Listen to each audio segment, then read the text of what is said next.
Hello plus two dear student, good morning.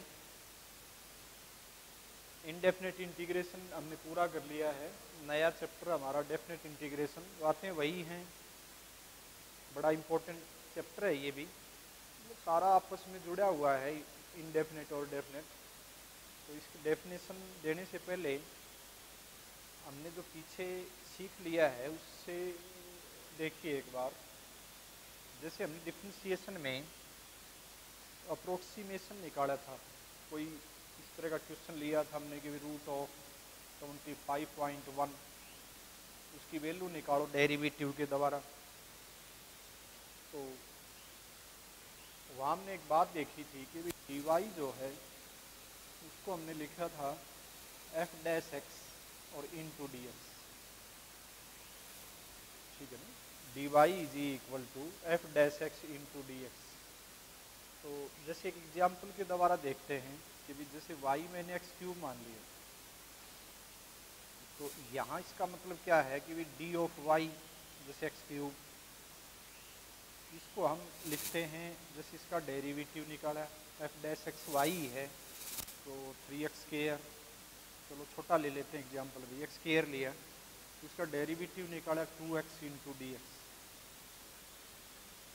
ठीक है। Derivative की बात चल रही है, y is equal to x cube, एक फंक्शन है उसको मैं डिफ्रेंशिएट किया तो उसका मतलब ये आया x square into d is equal to 2x।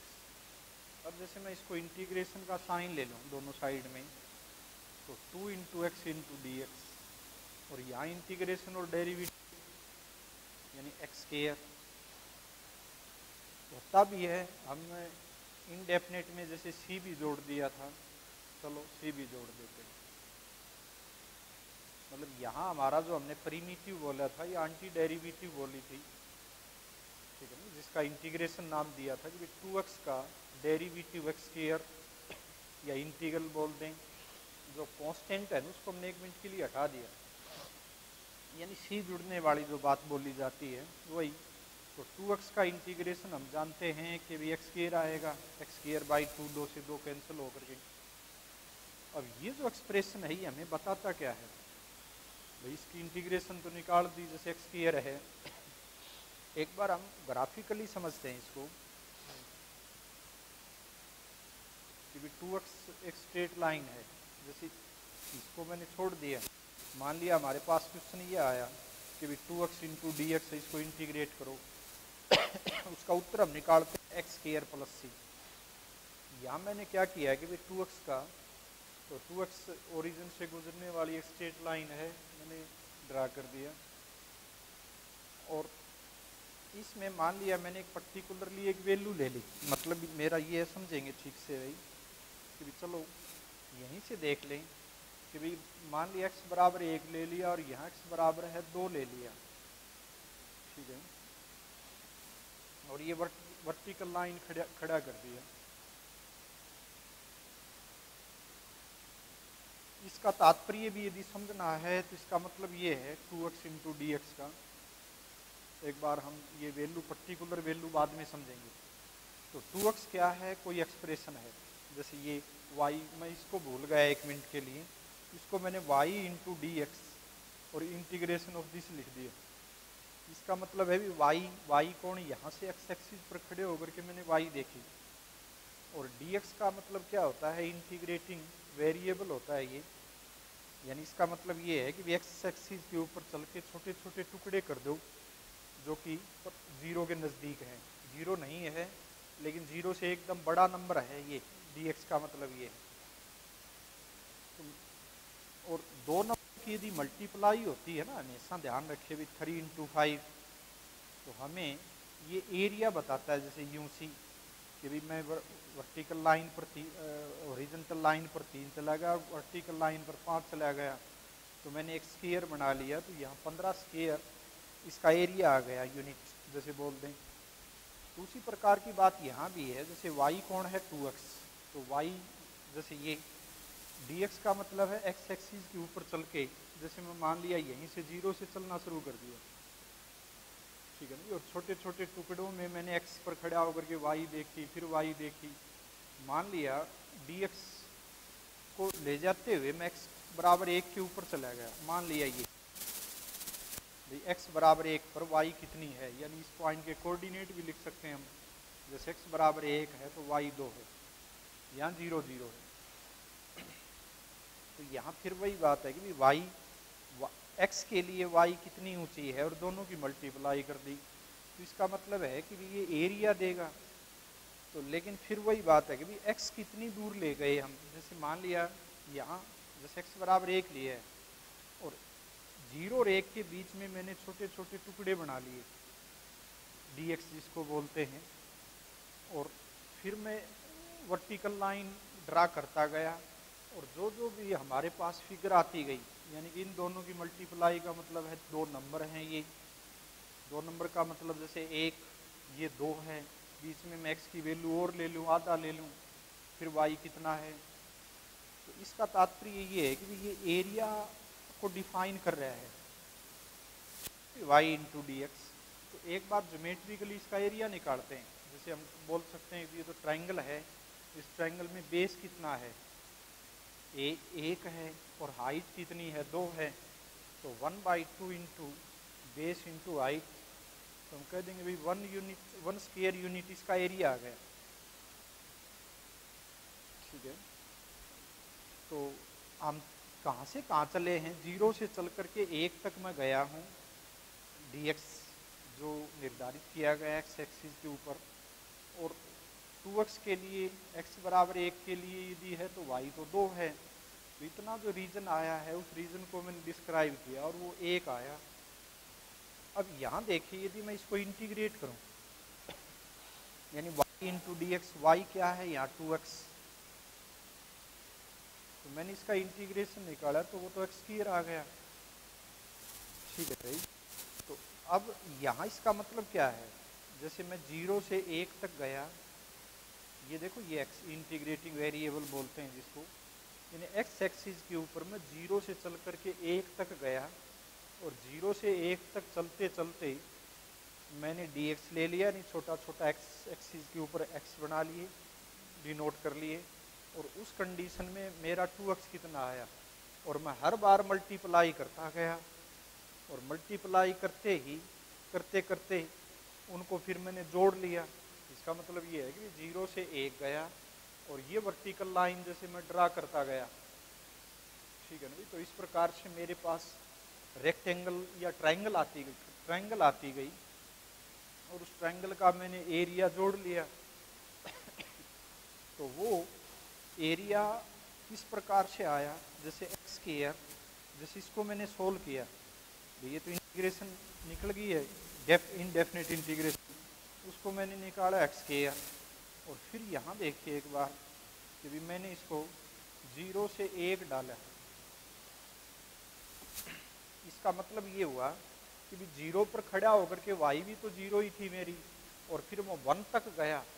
तो मैं इसमें अपर लिमिट डालता हूँ और समझेंगे एग्जाम्पल लेकर के। तो अपर लिमिट 1 स्क्वायर और -0 डाला तो 0, तो इसने उत्तर दिया 1। इसी एग्जाम्पल में यदि मैं मान लिया 1 से 2 चल पड़ूँ और क्वेश्चन यही ले लिया 2x इंटू डी एक्स, तो एक बार ज्योमेट्रिकली देखो, फिर वही y बराबर 2x की स्ट्रेट लाइन ओरिजिन से गुजरेगी, और x बराबर 1 और x बराबर 2 मैंने वर्टिकल लाइन ड्रा कर दिया। ये जो रीजन है, इस रीजन को क्या ये व्यक्त कर रहा है, बिल्कुल वही, क्योंकि y तो ये है ही, y का मतलब y वर्टिकल लाइन, और dx कौन है, ये मतलब 1 और 2 के बीच में जितना हमारा 1 यूनिट है उसके छोटे छोटे टुकड़ों में बांट दिया, और प्रत्येक टुकड़ा 0 के नज़दीक है, और हर टुकड़े के लिए मैंने y देखी। तो इसका मतलब ये है कि हर टुकड़े के लिए y टुकड़ा वो लिया dx के रूप में, y की मल्टीप्लाई तो वो एक एरिया आया, फिर और एरिया आया और एरिया आया, ठीक है ना। तो उसी बात को मैंने ब्रीफली ऐसे लिख दिया 1 to 2 2x into d x. अब मान लिया 1 और 2 के बीच में मैं एरिया निकालूं ज्योमेट्रिकली, तो हम बोल सकते हैं कि भाई ये तो ट्रेपिज्म है, समलंब बोलते हैं जिसको, तो समलंब का एरिया कैसे आता है कि भाई जो दो पैरेलल जो साइड हैं उनको नाप लिया जाए, तो है तो ये तो ऊंचाई 2 है, 2 के लिए कितना आ गया 4, तो इसका एरिया निकालने के लिए 1/2 into sum of the parallel sides of this trapezium, तो 2 + 4,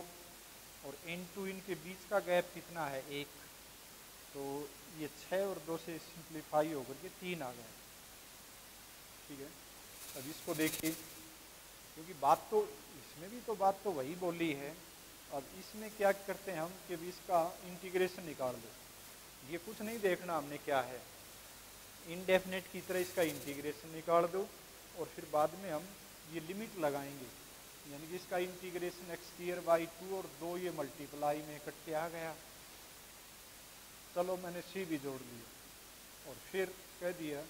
कि भी 1 और 2 इस तरह से चलिए। तो इसने क्या बताया है कि भाई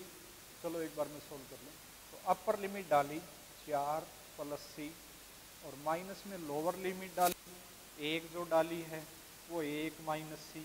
ये c से c कट गया। तो इसका मतलब ये है कि भी जो हम आर्बिट्रेरी कांस्टेंट लिखते थे इनडेफिनेट इंटीग्रेशन में, उसकी ज़रूरत नहीं होगी अब, क्योंकि वो तो कट ही जाएगा। ठीक है ना, तो सीधा ही हमने जो प्रीमिटिव बोलते हैं उसको लिख लिया, 2x का इंटीग्रेशन जो भी आता है, और limit upper limit minus lower limit, ये लिमिट है, लोअर लिमिट अपर लिमिट। इसका मतलब भी समझेंगे एक बार, यहाँ ये उत्तर देखो 3 आ गया। इसका तात्पर्य ये था कि भी 1 से 2 तक जा गया मैं, वो तो अपर लिमिट से सारा एरिया आ गया ये, और ये घटने का मतलब ये है कि भी 0 से 1 तक वही y है,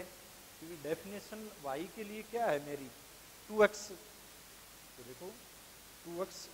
ये तो समझाने के लिए था x², मेरे पास क्वेश्चन है 2x × dx और इंटीग्रेशन ऑफ दिस, तो ये कोई y है, फंक्शन है कोई, और उस फंक्शन को मैंने इंटीग्रेट करना है विद रेस्पेक्ट टू x, तो उसको इंटीग्रेशन ये आ गया। तो डेफिनेट का मतलब यही है कि भी जो हमारा इंटीग्रेटिंग वेरिएबल है, यानी जिसको हम विद रेस्पेक्ट टू बोलते हैं, उसके छोटे छोटे टुकड़े करते जाओ 0 रेख के बीच में, और वर्टिकल लाइन ड्रा करिए, और फिर ये y है। तो इसका मतलब ये हुआ कि भी 2x द्वारा जो ग्राफ तैयार हुआ है x कोऑर्डिनेट ज्योमेट्री में, और 0 रेख x एक्सिस पर चल के जो रीजन आया है उस रीजन को दिखाता है ये। इसको हम 1 स्क्वायर यूनिट भी बोलते हैं यदि एरिया की बात आए तो, यहाँ एरिया नहीं बोला है। एक क्वेश्चन और यहीं इसी ग्राफ में ही देखिए, मान लिया -2x बोल दिया जाए, तो -2x नहीं, -2x क्यों, कि भाई माइनस से 1 से 0 तक चला गया मान लिया, और यही क्वेश्चन है 2x × dx, तो -1 तो यहाँ है और यहाँ 0, तो -1 वाली लाइन नीचे गई, देखो परपेंडिकुलरली हम नीचे आए, अब ये ट्रायंगल आ गई। इस ट्रायंगल का एरिया की बात आए तो एरिया कभी नेगेटिव नहीं होता है, 1/2, ये 1 है, ये 2 आ जाएगा, ठीक है ना, × 1, तो ये भी 1 आ गया, ठीक है ना। एरिया तो एक ही है, लेकिन जब मैं इसको सोल्व करूं, इसको सोल्व करने का मतलब है कि भाई वही विधि लगाएं हम -1 से 0, तो मैंने इसका इंटीग्रेशन निकाला तो x², और फिर लिमिट है -1 से 0, ये बढ़ते क्रम में होनी चाहिए, ये भी जरूरी है। तो अपर लिमिट डाली तो वो तो 0, और जब माइनस में लोअर लिमिट डालेंगे तो लोअर लिमिट का मतलब है -1, इसमें डाला तो -1 का स्क्वायर, तो इसने उत्तर दिया -1, और यहाँ उत्तर आया है +1। तो इसका मतलब ये हुआ कि इंटीग्रेशन जब हम निकालते हैं, इंटीग्रेशन कोई भी फंक्शन हमारे पास दिया होगा, लिमिट दी होगी, डेफिनेट की बात है तो फिर हम उसको सिंप्लीफाई करके कोई न कोई नंबर आएगा, क्योंकि इसका इंटीग्रेशन निकाल के upper limit minus lower limit डालेंगे हम। ये जो हमने अपर पहले इंटीग्रेशन निकालो, और फिर upper limit minus lower limit ने हमें क्या दे दिया, जैसे यहाँ 3 उत्तर दिया था, यहाँ हमें -1 उत्तर दिया है, जैसे 2x का इंटीग्रेशन निकाला, और upper limit minus lower limit upper डाली, ये इंटीग्रेशन निकल गया, माइनस में लोअर लिमिट x की जगह डाल दी, तो ये 1 हो गया और ये उत्तर आ गया -1। तो इसका मतलब ये हुआ कि भाई उत्तर जो हमारे आए हैं, आ तो रहा है एरिया ही, लेकिन वो चिन्ह जो है उसमें थोड़ा सा बदलाव है। यानी रीजन हमारा नीचे की तरफ आया, यानी ग्राफ यदि एक्स एक्सिस के बिलो यदि आया तो हमारी इंटीग्रेशन क्या देगी, नेगेटिव साइन देगी। और एरिया की बात आए तो एरिया तो पॉजिटिव ही लिखते हैं, ठीक है ना। जैसे मान लिया कोई कहे कि भाई दोनों ये रीजन है, इनका एरिया बताइए, तो एरिया में क्या होगा, दिस प्लस दिस हम कर देंगे। एरिया कभी नेगेटिव नहीं होता है, समझ में आया। जैसे ट्रायंगल में नहीं लेते हम, ट्रायंगल में जैसे ये 3 बिंदुओं से कोई, जैसे एक ट्रायंगल है, जैसे x1 y1 x2 y2, ये जैसे x3 y3 +1 में सीख लिया। यदि हम इसको एंटी क्लॉकवाइज वे, जैसे एक फार्मूला हमने डिस्कस किया था +1 में, कि जैसे x3 y3 और फिर लिख लिया x1 y1, फिर लिख लिया x2 y2, फिर लिख लिया x3 y3, और इस तरह से ये मल्टीप्लाई माइनस ये मल्टीप्लाई माइनस ये मल्टीप्लाई माइनस ये, तो हमें उत्तर पॉजिटिव आता है हमेशा।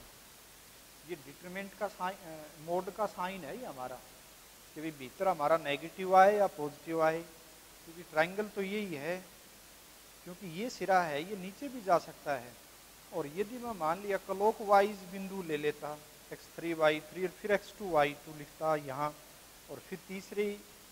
तीसरा जैसे यहाँ स्थान देता मैं x1 y1, और पहले लिखा था बाद में वो, वहाँ पक्का नेगेटिव आता, हमेशा होता है ट्रायंगल में। ट्रायंगल में तीनों सिरे कोऑर्डिनेट सिस्टम में हमने एकदम एक्यूरेट फिक्स कर लिए, और यदि तीनों सिरों को लेकर के इस सूत्र में जाएं और क्लॉकवाइज चलेंगे तो आंसर नेगेटिव आएगा, और एंटी क्लॉकवाइज चलेंगे तो पॉजिटिव आएगा। तो फिर नेगेटिव के लिए हम एरिया है वो प्लस का ही लिखते हैं, भी नेगेटिव के आगे मोड लगाते हैं तो बोल देंगे भी एरिया ही आया है उस ट्रायंगल का। तो वही बात ये है कि भी जो डेफिनेट इंटीग्रेशन है वो हमें क्या देती है, तो हम यहाँ एक वर्ड यूज करेंगे, algebraic sum of the area. भाई कोई एल्जेब्रिक सम का एल्जेब्रिक का मतलब क्या है कि भी एरिया, अकेला एरिया का मतलब तो होता है पॉजिटिव। अब जैसे मान लिया हमने इंटीग्रेशन निकाली और यहाँ उत्तर आया -1, जैसे अभी अभी निकाला, कुछ एक अंतराल के लिए ये इंटरवल था -1 और 0 के बीच में, और वहाँ रीजन हमारा नीचे आया, तो उसका इंटीग्रेशन निकाला है ना, डेफिनेट इंटीग्रेशन, वो तो पक्का नेगेटिव आएगा, हमेशा होता है ये। यदि रीजन नीचे है उसका इंटीग्रेशन निकाल रहे हो, डेफिनेट इंटीग्रेशन, तो वो हमेशा नेगेटिव आएगा। यदि ग्राफ ऊपर है तो पक्का पॉजिटिव आएगा, ठीक है। तो है तो एरिया ही है, लेकिन एरिया के आगे नेगेटिव लग गया, तो इसी को बोलते हैं algebraic sum of the area. तो इनडेफिनेट इंटीग्रेशन क्या बताती है हमें, algebraic sum of the areas of the given curve between a and b. जैसे 1 और 2 को ए और बी पर्टिकुलरली मैंने कोई अंतराल दे दिया ए से चल के बी तक, और इसको हम राइट वे बोलते हैं, क्रम में चले हैं। एक बात और भी होती है, वो आगे चलो डिस्कस करेंगे एक बात। तो हमने जो कहाँ से शुरू किया था क्वेश्चन, कि भी डेरिवेटिव था dy y, कोई फंक्शन है उसका डिफरेंशिएशन निकालते हैं तो उसका मतलब ऐसे है, तो y बराबर x3, मैंने y की जगह x3 लिख दिया और उसका डेरिवेटिव। फिर कहा है कि भी चलो 2x को हम x² बनाना चाह रहे हैं, यानी रिवर्स प्रोसेस बोल दिया, तो इसका इंटीग्रेशन ले लिया, तो सही है, इसका इंटीग्रेशन ये जानते हैं। फिर हमने ये 2x इंटू dx को समझने की कोशिश की, भी 2x इसको भूल गए। अब क्वेश्चन तो हमारे पास ऐसे मिलेगा जैसे कि भी 2x नाम का कोई फंक्शन है और उसकी dx से मल्टीप्लाई कर दी और इंटीग्रेशन का साइन मिल गया, तो इसका मतलब ये है कि इसको इंटीग्रेशन निकाला गया है और वो ये आएगा। इनडेफिनेट के लिए हमने सी भी जोड़ दिया था। यहाँ पर्टिकुलरली क्या हो गया कि ये बता क्या रहा है कि 2 नंबर की गुणा है, तो 2 नंबर का मतलब है कि y तो वही बनी रहती है हमेशा, और dx का मतलब है वेरी वेरी वेरी करके हम x को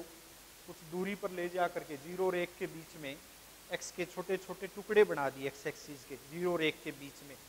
तो छोटे छोटे टुकड़े बनाओगे, जैसे ये टुकड़ा, एक अगला टुकड़ा, अलग टुकड़ा, ये इनके बीच में ये बराबर बराबर हैं ये दूरियां, और ये 0 के नज़दीक हैं, बहुत छोटे टुकड़े हैं ये, ठीक है ना। इस ट्रायंगल का एरिया, इसका एरिया, सारी वाली ट्रायंगल, फिर उसका एरिया, फिर उसका एरिया, तो सारों का जो जोड़ है वो यही तो ट्रायंगल देगी। और इस ट्रायंगल का एरिया हमने ज्योमेट्रिकली निकाला है, तो इसका मतलब यही है कि इंटीग्रेशन निकाल करके upper limit minus lower limit, यानी इसको लोअर लिमिट बोलते हैं और इस यहाँ जो लिखा गया है उसको अपर लिमिट बोलते हैं। ये बढ़ते क्रम में हो, यदि ये घटते क्रम में है, जैसे मान लिया 2x की बात बोल दी और 2x के यहाँ 1 से 0 बोल दी, तो 1 से 0 का मतलब है भी 1 से हमने जो लेफ्ट हैंड डायरेक्शन पकड़ ली,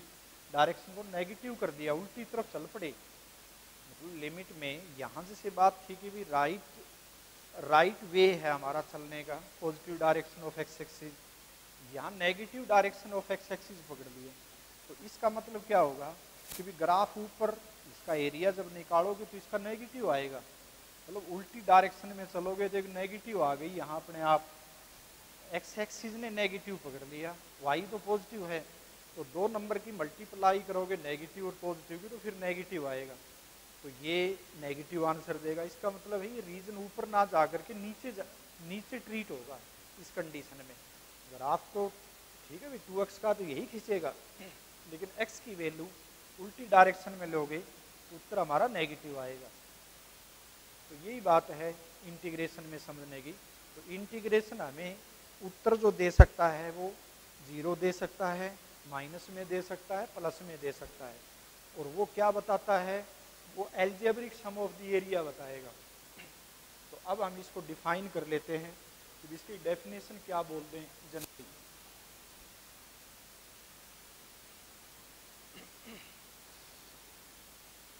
तो जैसे f(x) कोई भी फंक्शन है। अच्छा, एक बात और भी इसमें बड़ी ज़रूरी है कि भी ये जो फंक्शन है ना जिसको हम इंटीग्रेट किया है डेफिनेट में, इंटीग्रेशन तो निकाल दी, लेकिन जब हम अपर लिमिट और माइनस लोअर लिमिट डालते हैं तो तब ये बड़ा ज़रूरी बात हो जाती है। 2-3 बातें हैं। एक बात विशेष जो याद रखने वाली है कि भाई वो ये कॉन्टिन्यूस होना बड़ा ज़रूरी है। यदि ये कॉन्टिन्यूस नहीं है तो इंटीग्रेशन तो निकाल लेंगे, कोई समस्या नहीं। कॉन्टिन्यूस किस में, 0 और 1 के बीच में, 0 और 1 के बीच में मान लिया ये कॉन्टिन्यूस नहीं है तो फिर क्या ध्यान रखना है कि भी इंटीग्रेशन तो चलो निकाल दी, वो तो इनडेफिनेट की तरह निकलेगी, हमेशा निकाल सकते हैं, कोई समस्या नहीं। फिर बाद में हम लिमिट नहीं डाल सकते इसमें यदि ये डिसकॉन्टिन्यूस है तो उसके लिए हम आगे बातें डिस्कस करेंगे। तो हमारे पास डेफिनेशन क्या आया, सारे को कंक्लूजन क्या लिख दें कि भी if f(x) is a continuous function, is continuous in a to b, बस यही एक इफ के बाद जैसे बोला था भी कंडीशन होनी चाहिए, तो हम क्लेम कर सकते हैं क्या, तो then integration of a to b of the function is equal to, मान लिया इसका इंटीग्रेशन हमारे पास कैपिटल F के रूप में आया और फिर अपर लिमिट b है, लोअर लिमिट a है, उसको हम ऐसा लिख सकते हैं कि वेयर f(x) का इंटीग्रेशन है ये। हम ऊपर भी लिख सकते हैं कि लेट्स और डिफाइन करने के कि let's integration of f(x) is equal to, इसका इंटीग्रेशन निकाला और वो ये आया। तो देन या अगेन या फर्दर स्टेटमेंट, इसकी जो स्टेटमेंट है थ्योरम टाइप है उसी में जोड़ सकते हैं कि let the integration of f(x) is equal to f(x), या प्लस c भी जोड़ दें, यहाँ तो c जुड़ेगा क्योंकि यहाँ इनडेफिनेट है। तो further if f(x) is continuous function in a b, जैसे इसके a और b का मतलब 1 और 2 के बीच में, तो तब हम क्या किया कि भाई a और b तक चल के गए हैं और यहाँ dx, तो तभी का इंटीग्रेशन निकाल upper limit minus lower limit, मतलब है कि भी वहाँ तक का एरिया एल्जेब्रिक एरिया निकला है, और जो पीछे एरिया आया है जैसे ये, यानी 0 से 2 तक गए और 0 से 1 तक गए, इसका मतलब ये है, ठीक है ना भाई। 1 और 2 का मतलब ये है कि भाई हम 0 से 2 गए और 0 से 1 गए, 0 से 2 गए हैं तो सारा ये एरिया आया, और 0 से 1 गए तो ये एरिया आ गया। तो इसीलिए हम 2 रख के, जैसे यहाँ अपर लिमिट डाल दी इंटीग्रेशन निकलने के बाद,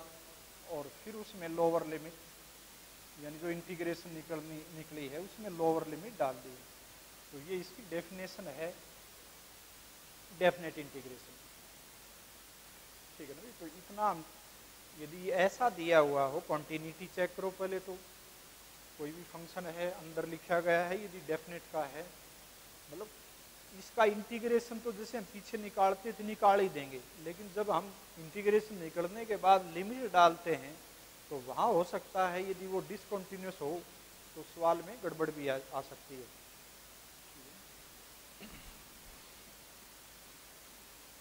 तो हमने जो ये डिस्कशन किया है, इसकी जो थ्योरम सीखी है या इसका मतलब समझा है, इससे हम जनरली एक क्वेश्चन, एक थ्योरम जो फंडामेंटल थ्योरम या बाय डेफिनेशन या एबी इनिशियो मेथड बोलते हैं, जैसे कोई कहे कि भी ए से बी यदि हम F x into d x है, कोई फंक्शन है,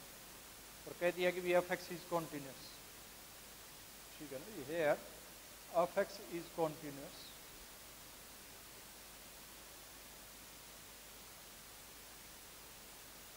इसको फिर लिख क्या दें, एक बार फिर ग्राफिकली समझते हैं भाई। तो एफ एक्स मान लिया, तो ये ग्राफ चला होगा एफ एक्स का, और यहाँ जैसे ये ए की लाइन है, ये बी की है, वर्टिकली ही तो एरिया की बात करेंगे हम, ए और बी 2 वर्टिकल लाइन है। तो अब ये हमारा यहाँ कौन चलेगा, वही डी एक्स की बात आएगी। डी एक्स का मतलब फिर समझें कि ए और बी के बीच में छोटे छोटे एक्स के टुकड़े बना दिए, और जो प्रत्येक टुकड़ा है वो 0 से एकदम बड़ा है, ठीक है ना, 0 के नज़दीक है। तो जैसे हम अब मान लिया ए पर खड़ा होकर के मैंने देखा और इस पॉइंट को डिस्कस किया, तो इसको हम बोलते हैं A F of A, Y F of A है, क्योंकि वाई को मैंने एफ एक्स बोल दिया। तो इसमें मान लिया मैंने थोड़ा सा एच नाम का वही बोल दिया कि भाई चलो एच की वृद्धि करते हैं, तो एच की वृद्धि करके फिर हमने यहाँ जो ये ए है, यहाँ मैं इस एच को ले जाके इस एक्स की वैल्यू क्या होगी, ए प्लस एच, आगे एक और एच बढ़ा करके उसमें एक्स की वैल्यू बोल दी ए प्लस 2h, ठीक है, ठीक है ना। ये क्या आ गया हमारा एफ ऑफ ए, इसमें एक्स की वैल्यू डाली, एक्स की वैल्यू क्या है, ए प्लस एच, तो फंक्शन में यहाँ डालेंगे तो वाई कितना आ जाएगा, मैं यहाँ से लिखूँ F of A plus H. जो बात समझाई गई थी उसका रूप है ये। तो अब हम क्या मतलब था हमारा कि भी ए से मैंने चलना शुरू किया था और एच तक गया, थोड़ा सा डी एक्स जो बात बोली गई है, और कह दिया भी एच छोटा सा है, मतलब एच मान लिया कोई दूरी ले रहा है। तो ये जो आकृति है, इस आकृति को देखिए क्या हो गया, ऊपर तो जैसे यूं सी है, मैं अलग से, जैसे ये ए है, मैंने मान लिया एच थोड़ा गैप दे करके यहाँ ए प्लस एच यानी एच इन अंतराल बढ़ा करके इसको ए प्लस एच तक ले गया। पहले 0 से ए तक जा रहे थे हम, 0 से ए में एच और जुड़ गया तो 0 से ए प्लस एच तक आ गई, और ग्राफ हमारा ये है। तो यहाँ जो मैं इसके कोऑर्डिनेट लिखूँ, यहाँ तो ए के लिए एफ ऑफ ए है, वाई की ऊंचाई, तो ये पॉइंट भी बोल दें। यहाँ जो पॉइंट बोला जाएगा वो एक्स कितना है, ए प्लस एच, और वाई कितनी है, वाई तो एफ एक्स है,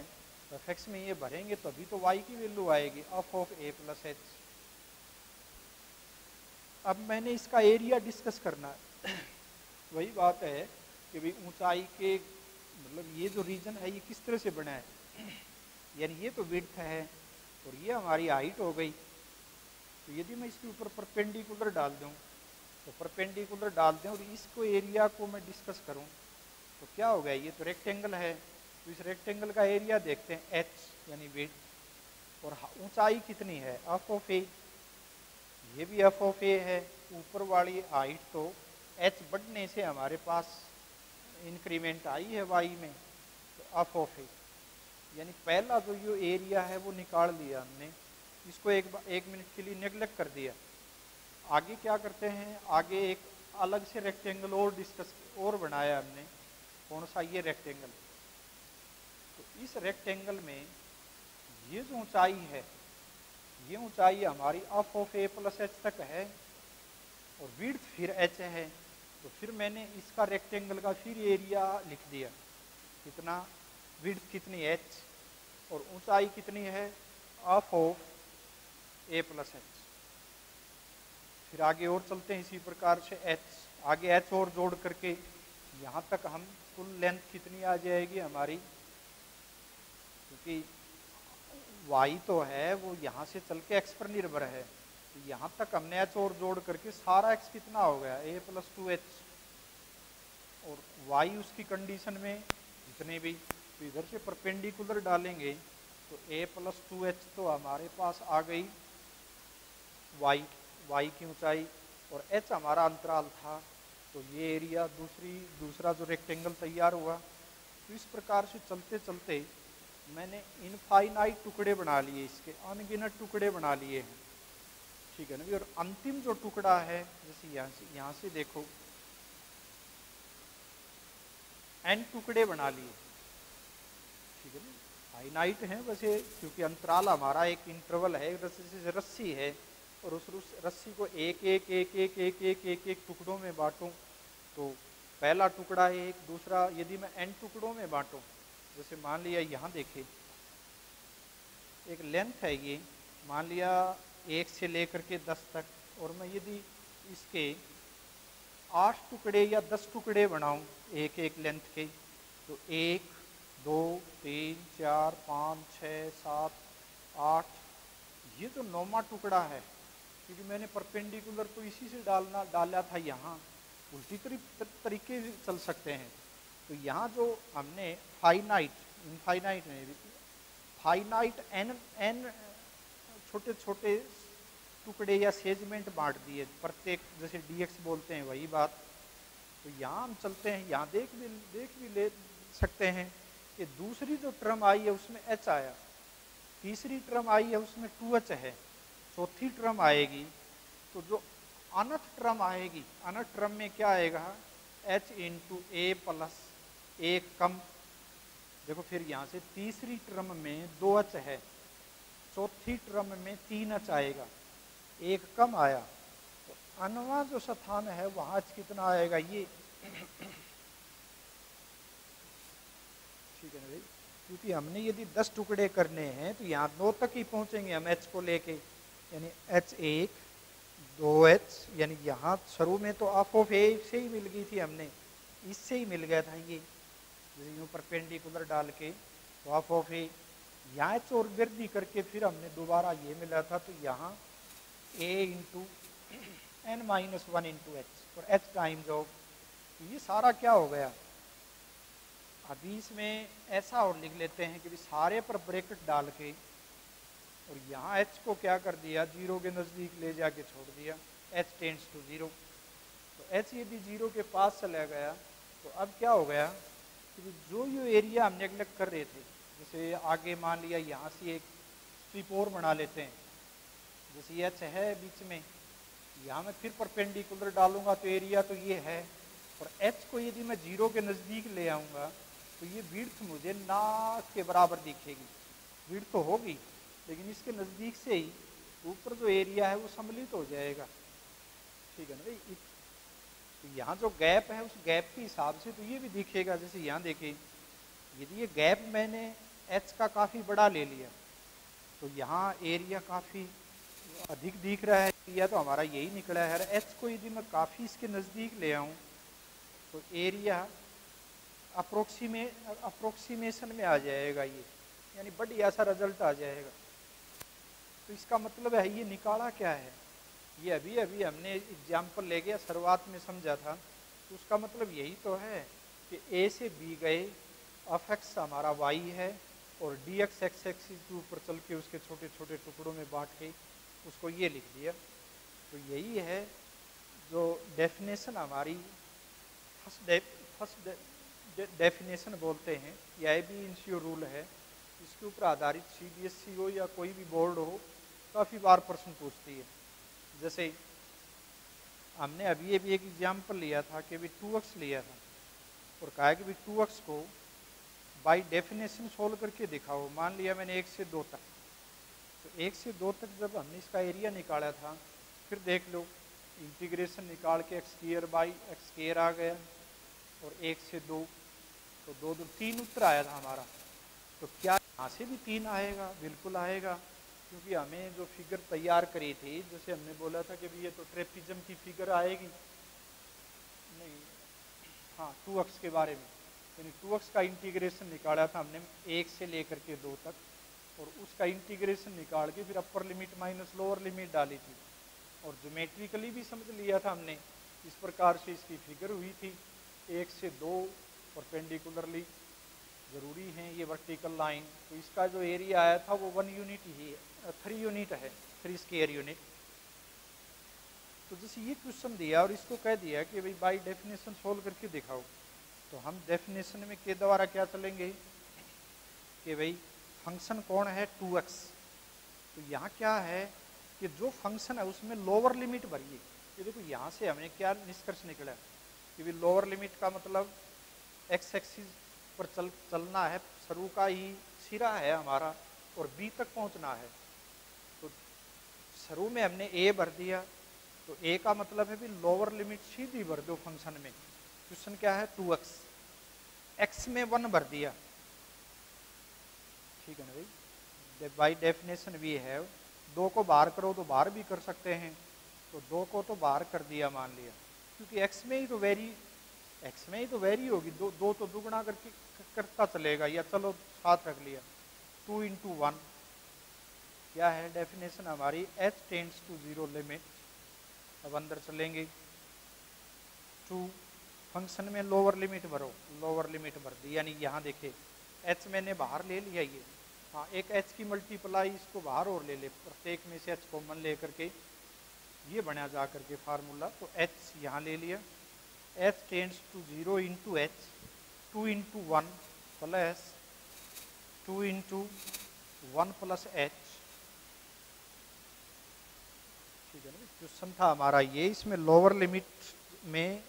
एच की आगे वृद्धि होती चली जाएगी, प्लस 2 × 1 प्लस 2h प्लस इस प्रकार से चलते गए हम, और 2 × 1 प्लस जो अन्यथा हमारा जो पार्टीशन आएगा, टुकड़ा आएगा, स्ट्रिप आएगी,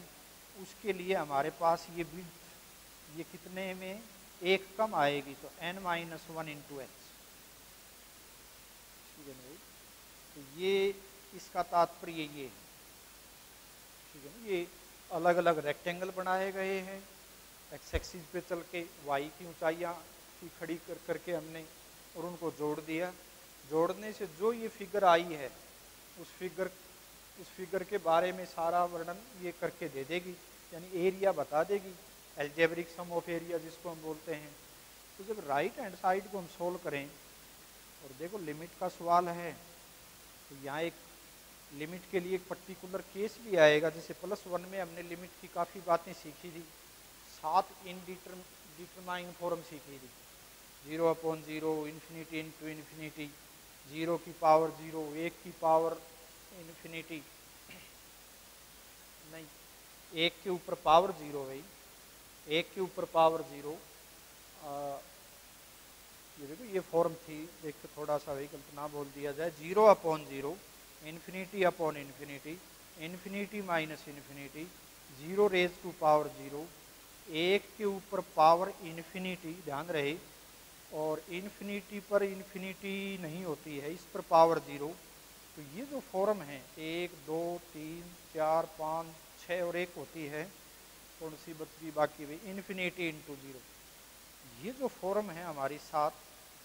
कुछ हमने पीछे बेसिक जो मैथमेटिक्स है उसमें भी सीख चुके हैं, इनके बारे में +1 में ठीक से समझा भी दिया था हमने कि इनका मतलब ये है, क्यों इनडिटरमाइन फॉर्म है ये, तो यहाँ भी जैसे लिमिट का सवाल देखा तो भीतर किस प्रकार की स्थिति, क्योंकि यहाँ यदि h टेंड्स टू 0 यदि डालोगे तो 0 हो लिया, तो 0 हमेशा ही 0 होगा कोई फंक्शन, ये थोड़ी चलेगा कि भाई कहाँ से जाएगा ये, क्योंकि एरिया 0 कब हो सकता है वो डिस्कस करेंगे एक बार, इसको समझ लें भाई। तो 2 + 2, ये देखिए ये 2 + 2 + 2 प्लस, और इस प्रकार से कितनी बार आया ये तो n टाइम्स आ गया, ठीक है ना भाई, क्योंकि नंबर ऑफ टर्म्स कितनी है, n है। नंबर ऑफ हमारे स्ट्रिप कितने बनाए, पहला ये स्ट्रिप, दूसरा ये, तीसरा ये, n है ये n हमने रेक्टेंगल तैयार कर लिए। तो वहां हमने ये जो a है सरू वाला जो सिरा है, यहाँ h यदि डल जाता तो फिर तो h से चलते हम, फिर तो यहाँ लिखते, वो भी सही है। यदि लास्ट में NH लिखना चाहो तो यहाँ h से चलना शुरू कर दो तो भी सवाल बनेगा, तो भी सही है। एग्जाम्पल लेंगे या हम इंटीग्रेशन के सवाल करेंगे तब समझाएंगे इसको। तो इसको बोलेंगे भी n टाइम्स द वे आ गए, फिर प्लस और क्या आ गया, यहाँ जैसे h कॉमन ले लिया, h कॉमन लिया, 2 पहले से कॉमन है तो अंदर आया 1 + 2 + 3 और प्लस लास्ट में n-1 आएगा कॉमन ये। तो यहाँ नंबर ऑफ टर्म्स n-1 है, ये n नहीं है क्योंकि इसमें ये जो टर्म है ना इससे कोई लेना देना नहीं रहा है इसका, या इसमें 0 जोड़ दो तो फिर ये n हो जाएंगी। तो बात एक ही है, जोड़ना है हमने अब। तो सिंपल मैथमेटिक्स से हम आगे भी अंदर जोड़ते हैं, h टेंड्स टू 0, ये तो 2 2 2 2 n बार हैं तो 2n प्लस ये हम देखेंगे भी एपी है हमारी, तो एपी में फर्स्ट टर्म और लास्ट टर्म हमारे पास दे रखी हो तो सीधा फार्मूला भी है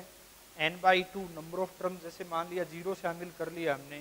तो लिख देंगे भी n/2, फर्स्ट टर्म 0 और लास्ट टर्म कौन है n-1 डिवाइड, बस ये इतना ही, तो सीधा ही n/2 × n-1, ठीक है। यदि 0 शामिल ना करते हो तो हमारे पास जो +1 में हमने सीख लिया कि नेचुरल नंबर का जो जोड़ है उसका जो समेशन का फार्मूला है up to n, तो वो होता है n × n+1 डिवाइडेड बाई 2, और यदि एक कम तक चला जाए तो n को n-1 के द्वारा रिप्लेस कर देना है, तो n की जगह n-1 रख दिया, यहाँ n-1 भरोगे तो n आएगा और ये 2, तो सीधा याद भी हो जाएगा ये कि n-1 टर्म तक का यदि 1 2 3 यानी नेचुरल नंबर्स का जोड़ यदि हमने लिखना हो तो ये सीधा फार्मूला हम n/2 × n-1 लिख देंगे, तो वो लिखा जाएगा यहाँ 2 2 2 2 2 2 यानी n बार लिख लिया plus 2h × n × n-1 divided by 2, 2 से ये 2 काट दो। अब लिमिट को सोल्व करना है हमें, यहाँ से इस एग्जाम्पल को लेकर के हम सोल्व करते हैं। ये जो बाहर h है इसको अंदर ले जाओ, h tends to 0, 2 times of nh plus ये h है एक h यानी h², यहाँ 2 टुकड़े गुणा में है तो इस एक h को तो इसके अंदर गुणा में डाल दिया और एक h को इसमें डाल दिया, तो यह है nh × nh - h, 2 से 2 कट ही लिया था, इतना आया। अब एक छोटी सी बात और भी है कि NH का मतलब क्या है, तो NH का मतलब है कि ये सारे जो हमने स्ट्रिप बनाई थी N थी, जैसे ये रस्सी है, ये रस्सी मान लिया 10 सेंटीमीटर है, इसके मान लिया मैंने 2-2 टुकड़े 2-2 गैप के टुकड़े कर दिए, तो स्पष्ट है H हमारा यहाँ जैसे 2 है और टुकड़े किए हैं मैंने 5, तो 5 × 2, जैसे N यहाँ 5 के रूप में है, H मैंने वो विड्थ ली है, तो ये NH का मतलब कितना है मेरा, तो NH मेरा ये 10 ही तो है, ये गैप आ गया। तो यदि मैं B, जैसे NH यहाँ क्या है, जैसे इस ग्राफ के ऊपर देखो मेरे पास ये लेंथ है, ये NH ही है, क्योंकि प्रत्येक जो स्ट्रिप की लेंथ है वो H है, H H H H H H H यानी N बार ये स्ट्रिप तैयार की गई है। तो टोटल लेंथ का मतलब यहाँ कि बी का मतलब क्या है कि ओरिजिन से बी ये और ओरिजिन से ए ये है, तो इसको मैं NH को लिख लूँगा B - a,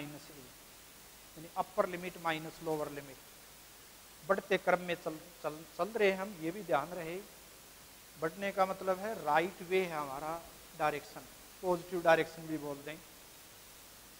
तो जहाँ भी एन एच हमारे पास जैसे सिंप्लीफाई होकर के आया, इसके अंदर एच की हमने मल्टीप्लाई कर चुके हैं, ये रही भाई, यानी यहाँ से इस क्वेश्चन को यहाँ ले आए थे हम। तो h tends to 0, n h का मतलब है 2 इंटू बी माइनस ए। तो क्वेश्चन जो हमने शुरुआत में लिया था बी ये है और ए ये है, तो दोनों का डिफरेंस 1, एन एच का मतलब है 1, 2 माइनस 1, और प्लस यहाँ भी 1 रख दिया, यहाँ भी 1 रख दिया, और माइनस एच। अब जहाँ भी एच दिखे वहाँ 0 रख दो और बाकी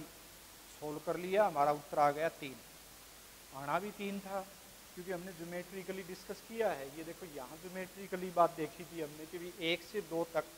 हम चले थे एक्स एक्सिस के ऊपर, और वाई हमारे पास 2x था ही, तो ज्योमेट्रिकली भी हमने 3 आंसर मिला था। और इंटीग्रेशन का मतलब यही है, डेफिनेट इंटीग्रेशन का मतलब यही है कि भी एल्जेब्रिक एरिया निकाल दो कोई ग्राफ का, कोई फंक्शन का। और लेते हैं हम आगे, हम कुछ एग्जाम्पल और करेंगे जो कि नेक्स्ट वीडियो में देखा जा सकता है।